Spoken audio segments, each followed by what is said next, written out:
Don't take advice from me. Don't take advice from anyone. Hi and welcome back to AmbossTV. So if you've clicked on this video, you might be a traveler just about to travel to Germany, not trying to annoy the locals. Or you do already live here and you're a really mean person and you're planning to do exactly that. Or you just want to listen what kind of bullshit list I came up with. So a bit of a disclaimer first. Even though my girlfriend is Spanish, she has nothing to do with this list. She's not doing anything on this list. Maybe one or two things, or some of them. Number one, do not plan. We do something is not a plan, it's the reason to plan. So if I come home on a Friday night and all we have so far is we go out with friends, my first thoughts are like, where do we go? What do we do? Who's joining us? So if I sit there on the couch waiting for something to get decided and I see you there on the laptop just browsing irrelevant things, after an hour I might get a bit impatient and asking what do we do.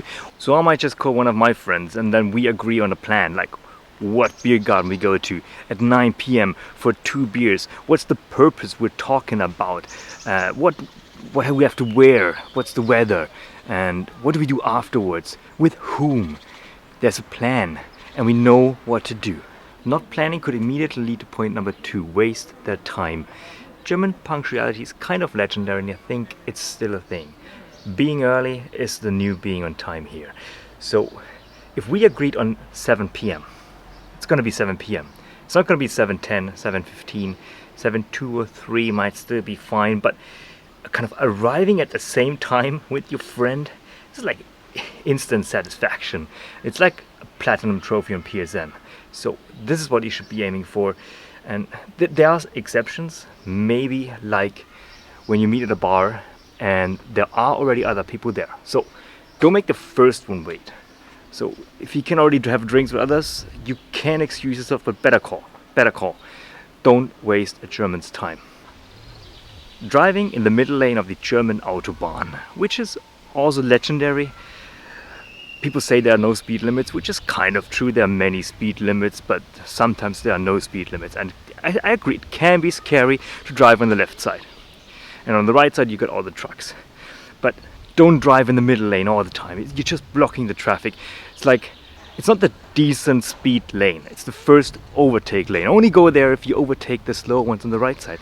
And if you're afraid of like going into that gap, and also afraid of going on the left side and drive over 200 kilometers per hour, maybe the Autobahn is just not made for you.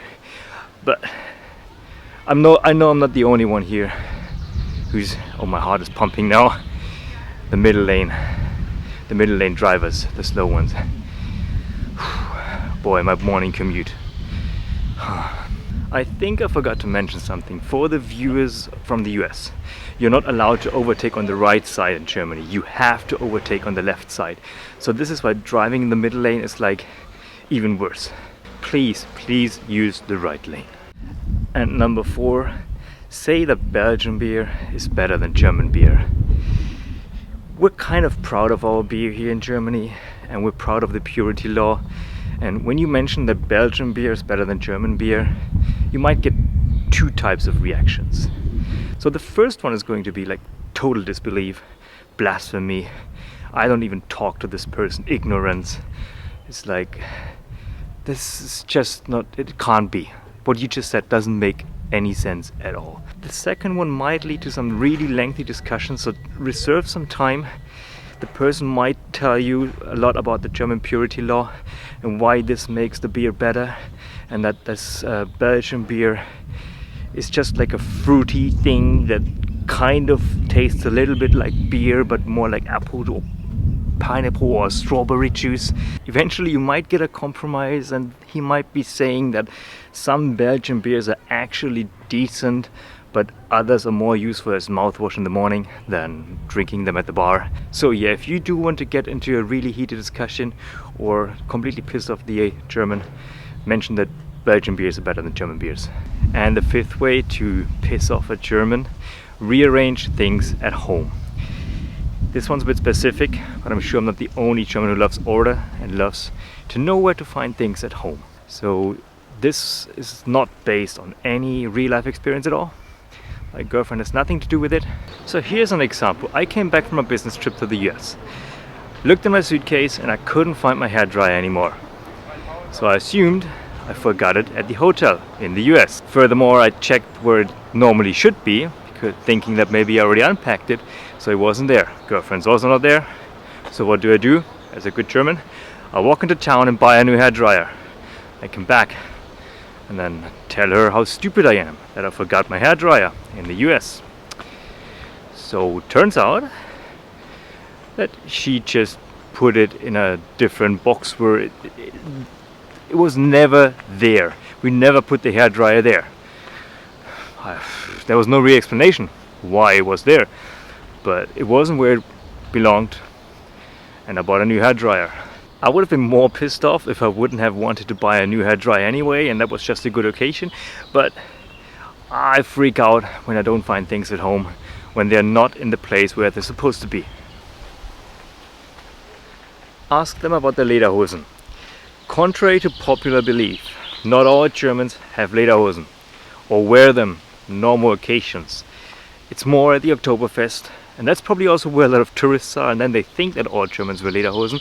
In Munich especially, this has potential for a civil war. Some people might really not like it when you ask them about their lederhosen and they don't have any. Granted, they seem to be catching popularity again. So I see more and more lederhosen here now in Nuremberg, which is north of Munich. Still south of Germany though. I don't know about the north of Germany. But it's like fun fairs, Volksfests, Oktoberfest style events here. More and more, especially young people, wear lederhosen now, these days. I have kind of a mixed opinion on this. But I don't have any lederhosen. And I know that a lot of Germans don't have them. And they don't like it at all when you ask them where they bought their lederhosen. Walk over red light. This, folks, is the classic, the red light. We've had it in several videos before, and it's just so common in Germany. You don't cross the streets when there's a red light for pedestrians. You just don't do it, be it because you want to set a good example for the kids, or because theoretically you could lose your driver's license if you cross it at a red light. Stand next to him at a red light and then start crossing the road while it's still red. He will look at you, maybe try to follow, but his consciousness tells him that he has to stop. You can't cross at a red light. And then he will look at you, envy you, turn around, smile at him, and he will be so pissed off when you reach the other side of the street and he's still waiting there when it's red. And then finally, when it's red, he might feel like a good person because he did the right thing.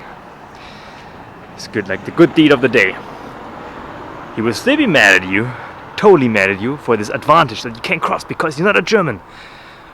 But he will feel good, and you've also done something good. You made him feel good. But don't talk ever to him afterwards. Don't do that. So now that you know these 7 things how to piss off a German, book a plane, go to Germany, and create chaos on the streets. Or just, play nice. Follow the rules, and have a great time in Germany. Don't take this video too seriously, and I wish you a good time. Thanks for watching. Bye bye. This was AmbossTV. Until next time.